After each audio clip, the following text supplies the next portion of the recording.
কোনো প্রয়োজন না হয় মাগরিবের নামাজ আদায় করে তুমি কোনো কথা বলো না, তোমার প্রয়োজন না হলে তুমি কোনো কথা বলো না। তুমি কি করবে? মাগরিবের নামাজ শেষ করে চুপচাপ গিয়ে তুমি 6 রাকাত তাওয়াবির নামাজ পড়বে, 2 রাকাত করে করে সালাম ফেরাবে। 2 2 2 3 2 কত হয়? 6 রাকাত তাওয়াবির নামাজ তুমি পড়ে নিও। আমার নবীজি জানিয়ে দিয়েছে বন্ধু, আদবের সাথে ভদ্রতার সাথে প্রেমের ডুরি লাগাইয়া কোন ধরনের অপ্রাসঙ্গিক গ্রহণযোগ্য তুমি কথা বললে না।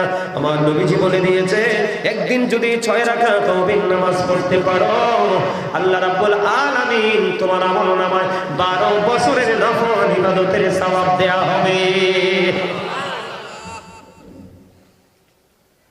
যেই সুন্নাতগুলো আপনি না পড়লে গুনাহগার হবেন না, এগুলো পড়লে যদি বন্ধু এত লাভ হয়, আর যেগুলো 5 ওয়াক্ত নামাজের সাথে যুক্ত করা হয়েছে এগুলো বড় রহস্যময়, প্রেমময়, এটা আপনি কেমন